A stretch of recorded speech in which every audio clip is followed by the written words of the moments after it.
जोहार झारखंड, इनकलाब जिंदाबाद, इनकलाब जिंदाबाद। पेटरवार की इस धरती को झारखंडी जोहार करता हूँ, नमन करता हूँ, प्रणाम करता हूँ। और इस इलाके के तमाम माताएं बहनें जो यहाँ पर पहुंची है, हमारे भाई बहन, ये तमाम लोग जितने लोग भी पहुंचे हैं, उन सबको मेरा प्रणाम है, मेरा जोहार है। जयराम भाई ने बहुत लंबे समय तक अपनी बातों को रखा, मैं बहुत ध्यान से सुन रहा था। और इस आंदोलन के प्रारंभ से ही, जब से ये आंदोलन की शुरुआत हुई है, इससे मैं जुड़ा रहा हूँ।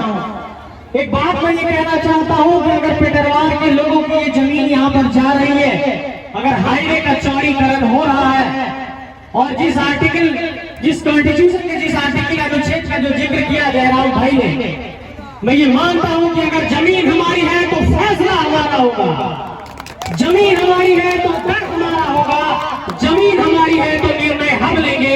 ये अब नहीं चलेगा कि जमीन हमारी है और रेट कोई और तय करेगा। एक बात इस पर समझिए, मैं इस पर कुछ नीतिगत बात आपको समझाने की कोशिश कर रहा हूं। इसको समझिएगा कि किस तरीके से इस पर एक तरीके से आप लोगों को शिकंजे में कसने की कोशिश की जाती है। जब कोई हाईवे बनना होता है तो national highway authority of India, जिसको राष्ट्रीय राजमार्ग प्राधिकरण कहते हैं, वो यहाँ से रिपोर्ट भेजती है। उसकी यूनिट स्टेट में है, यहाँ पर राज्य में उसकी इकाई रहती है।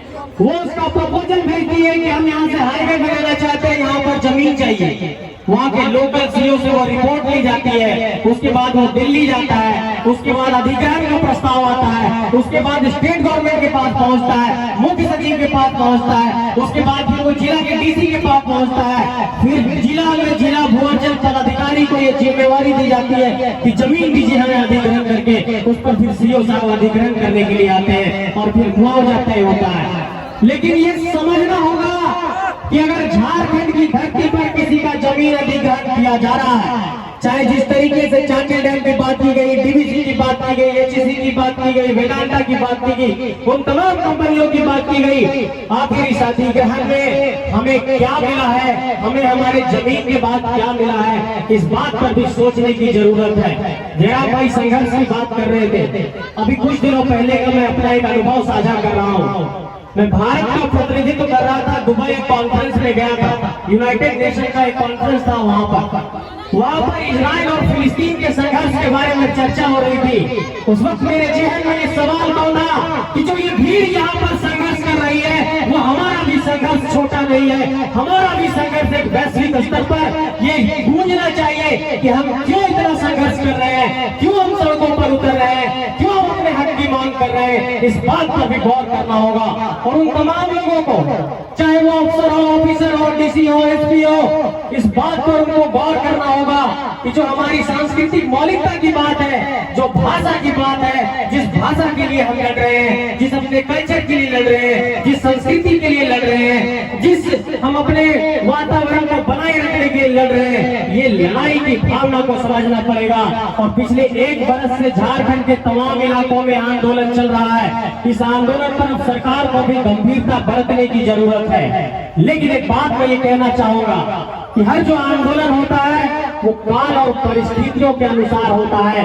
झारखंड की काल और परिस्थिति ये है कि 2 दशकों के इस दौर में झारखंड के भीतर, चाहे वो रघुनाथ मेहता हो, चाहे विनोद बिहारी मेहता हो, चाहे बिरसा मुंडा हो, चाहे जयपाल सिंह मुंडा हो, चाहे तिलंगा खड़िया हो, चाहे वो तमाम क्रांतिकारी हो, उनके इतिहास का अनुसरण करते हुए हमें आगे बढ़ना होगा। और ये भी गौर करना होगा कि आखिर ऐसा कैसे हो गया कि जब सिद्धू कानू ने पहली बार स्वतंत्रता संग्राम की लड़ाई लड़ी, जब संथाल विद्रोह हुआ, तो ये कहां से आ गया कि 1857 की क्रांति पहली क्रांति थी। इसका मतलब इतिहास के पन्ने में भी हमारे इतिहास को झुटलाया गया है। इन सारे सवालों पर भी आपको गौर करना होगा और इन सारे सवालों को भी समझना होगा। इस बात पर भी गौर करना होगा कि रघुनाथ मेहता कौन थे, इस बात पर भी गौर करना होगा कि जिसने पढ़ो और लड़ो का नारा दिया, जिस विनोद बाबू ने पढ़ो और लड़ो का नारा दिया, आज अगर उनकी ही पार्टी, उनके द्वारा बनाई गई पार्टी की सरकार है, तो वो सरकार हमारा कितना सोच रही है, इस पहलू पर भी आपको विचार करना होगा, इस पहलू पर भी आपको सोचना होगा। मेरे साथियों, झारखंड को अगर समझना है तो झारखंड की अगर भाईचारगी को समझना है और झारखंड के आक्रोश को समझना है तो इसको मैं एक छोटे से उदाहरण से समझाना चाहता हूँ। जब अखड़ा में हम लोग नाचते हैं तो हाथ से हाथ जोड़ करके ऐसे नाचते हैं।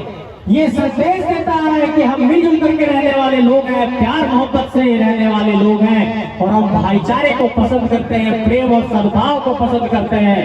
लेकिन जब हमें ललकारा जाएगा, जब हमें गुस्सा दिलाया जाएगा, जब बार बार हमारे अधिकारों का हनन किया जाएगा तो इसी माटी से भगत सिंह भी पैदा होगा और इसी माटी से बिरसा मुंडा पैदा होगा, इसी माटी से नया विनोद बिहारी महतो पैदा होगा,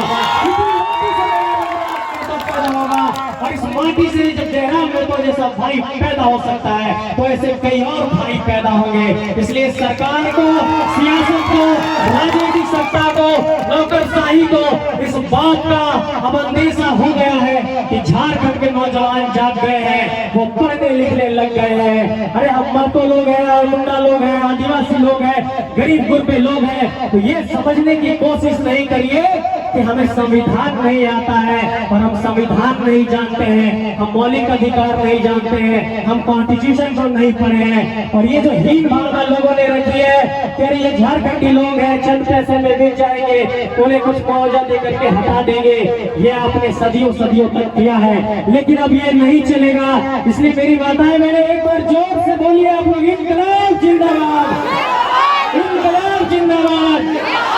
क्या आप लोग लड़ने के लिए तैयार है झारखंडी माटी के लिए? लेकिन एक बात और कहना चाहूंगा कि कई बार हमारे भाई को मैंने सुना कि वो मार्टिन लूथर का जिक्र करते हैं, नेल्सन मंडेला का जिक्र करते हैं, गांधी का जिक्र करते हैं, भगत सिंह का जिक्र करते हैं। इन विचारों को आप लोग पढ़िएगा भी और जीवन में कब कितना भगत सिंह बनना है, कब कितना गांधी बनना है, कब कितना नेल्सन मंडेला बनना है, कब कितना मार्टिन लूथर बनना है, इस बात का भी आकलन करिएगा। हम लोग हमेशा गुस्से में रहेंगे, हमेशा आक्रोश में रहेंगे तो हो सकता है उसका कोई फायदा उठा ले। इसलिए गांधी के विचारों की भी प्रासंगिकता रहनी चाहिए, भगत सिंह के विचारों की भी प्रासंगिकता रहनी चाहिए और सबके विचारों का समावेश हमारे आंदोलन में दिखना चाहिए ताकि हम वैचारिक तौर पर भी समृद्ध बन सके, ताकि हम विचारों से भी मजबूत बन सके, ताकि हम लोगों से जब लड़े तो कानूनी तौर पर भी हम लड़ सके। इन सारे सवालों पर भी गौर करिएगा। और एक छोटी बात और कहना चाहूंगा कि हम लोग लगातार कहते हैं कि हमें नौकरी नहीं मिल रही है, नौकरी के लिए हम लोग यहाँ पर लड़ रहे हैं, यहाँ पर परीक्षाएं हो रही है तो बार बार परीक्षाओं का परिणाम कैंसिल हो जा रहा है। ऐसी बहुत सारी परिस्थितियां हैं, लेकिन कुछ छोटी छोटी बातें हैं जिस पर गौर करना होगा। और खासकर अपनी बहनों से मैं कहना चाहूंगा, जो मेरी बहन यहाँ पर है, मान लिया जाए उनकी शादी हो जाएगी कुछ साल बाद, आमतौर पर ऐसा होता है कि हम शादी होने के बाद अगर हमारा नाम है रीना कुमारी तो हम लोग करते हैं ससुराल में जाकर के रीना देवी कर देते हैं। ऐसी गलती कभी नहीं करनी है। इन सारे गलतियों का शासन प्रशासन के लोग लाभ उठाते हैं। तेरे तुम्हारा तो नाम वहाँ पर रीना कुमारी था, यहाँ रीना देवी कैसे हो गया? तुमको ये एप्लीकेशन रिजेक्ट करते हैं, तुम्हें यहाँ नौकरी नहीं मिलेगी। इन छोटी छोटी बातों पर भी ध्यान देना है और इस बात का हमेशा ख्याल रखिएगा कि जब भी कोई गाँव से जब बाहर जाते हैं तो पति का नाम हम लोग जोड़ने लगते हैं, लेकिन हमेशा से सर्टिफिकेट में भी इस बात का ध्यान दीजिएगा कि उस पर पिता का नाम होना चाहिए, पति का नाम नहीं जोड़ना है। ये छोटी छोटी बातों को भी समझना पड़ेगा, क्योंकि आप जब फॉर्म भरेंगे नौकरी के लिए जाएंगे तो जो पहली क्राइटेरिया है फॉर्म भरने के वहीं पर आपको रिजेक्ट कर दिया जाएगा। आप परीक्षा दे ही नहीं पाएंगे, कंपटीशन में जा ही नहीं पाएंगे, तो आप परीक्षा पास कैसे करेंगे? इन सब कारणों से भी हम लोग पिछड़ रहे हैं। इन सारे सवालों पर भी आपको सोचना पड़ेगा। और झारखंड के तमाम इलाकों में जिस तरीके से जयराम भाई लगातार कह रहे हैं कि आंदोलन हो रहा है, मैं झारखंड के सभी प्रमंडलों में घूमा, 5 प्रमंडल में घूमा और आप देखिए लातेहार जाइए तो वहाँ पितरिया खार का कोल माइंस है, आप बड़कागांव जाइए तो वहाँ पर कोल माइंस है, टीपीसी का है। आप जिस इलाके में भी जाइए, आप सारंडा के जंगलों में लगभग 3 महीने घूमा हूँ, मैंने देखा कि वहाँ पे स्टीलो ऑफ इंडिया का माइंस है, चिड़िया माइंस है, ऊषा मार्टिन का माइंस है। इस तरीके से लोग विस्थापित हो रहे हैं, पुनर्वास की कोई नीति नहीं बन रही है, बसाने की कोई नीति नहीं बन रही है। इन सवालों पर भी सोचना होगा। सारंडा के जंगलों में जब गया तो मुझे रोना आ गया। वहाँ हर एक बच्चा एक रिपोर्ट कहती है कि लगभग 95% बच्चे वहाँ पर कुपोषित हैं। ये बच्चे कौन हैं? हमारे आपके घर के लोग हैं, उनको खाने को 2 जून की रोटी नहीं मिल रही है और यहाँ पर अरबों खरबों का खेल हो रहा है। ये अब बर्दाश्त नहीं किया जाएगा, बर्दाश्त की सीमा अब गुजर चुकी है, अब लड़ाई लड़ने का वक्त आ गया है। लेकिन मैं फिर से यही कहूंगा कि ये लड़ाई हम विचारों से लड़ेंगे, जोश खरोश के साथ लड़ेंगे। और एक बात और, हर बार जब कभी आंदोलन होता है तो कोई सब प्रशासन है कि किसी तरीके से केस मुकदमे में फंसाया जाए, किसी का नाम आ जाए, या कहीं पर 154 लगा करके नियंत्रित करने की कोशिश की जाती है। तो इन सब चीजों से भी डरने की जरूरत नहीं है। हम लोग की टीम में भी कानून के जानकार लोग हैं और आपका भाई भी कानून का ही विद्यार्थी है, इसलिए डरने की जरूरत नहीं है। जिस मोड़ पर, जहाँ पर, जिस रूप में जैसे भी जरूरत पड़ेगी, हम लोग अपना सहयोग देने के लिए तैयार है, हर मोड़ पर लड़ने को तैयार है। और ये एक सामूहिक आंदोलन है। मुझे सूचना मिली है कि कई लोग सिर्फ अखबारों में नाम और अपनी लोकप्रियता के लिए इस आंदोलन को छेड़ने की कोशिश कर रहे थे, कई लोग बिखरे हैं। लेकिन इन सारे सवालों पर भी सोचना होगा कि हम आपस में ही बिखर जाएंगे तो कैसे आंदोलन आगे बढ़ेगा। इसलिए सबको मिलजुल कर आगे बढ़ाना है और सबको मिलजुल करके आगे बढ़ना है। और हर आंदोलन में एक नेतृत्व करता होता है, हर आंदोलन में एक नेतृत्व करने वाला पैदा होता है। ये हमारी खुशकिस्मती है कि जयराम भाई जैसा एक भाई हम लोगों के सामने आया है जो लगातार संघर्ष कर रहा है। इनके संघर्ष को भी सलाम किया जाना चाहिए, इनके संघर्ष को भी सल्यूट किया जाना चाहिए कि पिछले 1 वर्ष से झारखंड के अलग अलग इलाकों में जाकर के ये लोगों को आंदोलित कर रहे हैं, लोगों को जागरूक कर रहे हैं। लगभग 300 से, आपने कहा कि 400 से अधिक सभाएं हो गई और लगभग 3000-4000 मीटिंग आपने अटेंड कर लिया होगा। अपने आप में ये विरले है। और यही तो बात है कि किसी की छोटी चीज भी बड़ी रूप में प्रदर्शित हो जाती है। अरे जयराम भाई तो इतना कर दिए कि इनका नाम लगता है गिनीज बुक में दर्ज हो जाएगा 1 साल में इतना सभा करने का। तो इन्हीं सब बातों पर आप सबको गौर करना है। बहुत ज्यादा वक्त मैं नहीं लूंगा, जयराम भाई ने बहुत ज्यादा लंबा स्पीच दिया। अंत में मैं यही कहना चाहूंगा कि इस पिटरवार की धरती पर अगर भूमि अधिग्रहण हो रहा है, यहाँ पर हाईवे बनना है, तो इस सवाल को भी सरकार को सोचना होगा कि हमारा रोजगार का क्या होगा। और एक बात समझिए कि जब जमीन हम लोग देते हैं तो वो पीढ़ियों तक कमाने का एक जरिया खत्म हो जाता है। जमीन हर पीढ़ी में स्थानांतरित होती रहती है। लेकिन आज की स्थिति क्या है, आप किसी बड़का गांव के आदमी से पूछिए, मैं पूछता हूँ लोगों से, वो जाते हैं एनटीपीसी के दरवाजे तक, उनका एप्लीकेशन वही डस्टबिन में फेंक दिया जाता है और पता चलता है कि उनका 20 एकड़ वहां पर जमीन गया है। क्या हमने जमीन इसीलिए दिया था कि अगर एक गार्ड की भी छोटी सी नौकरी मांगने जाए तो हमारा एप्लीकेशन फेंक दिया जाए? क्या इसी स्थिति के लिए झारखंड बना?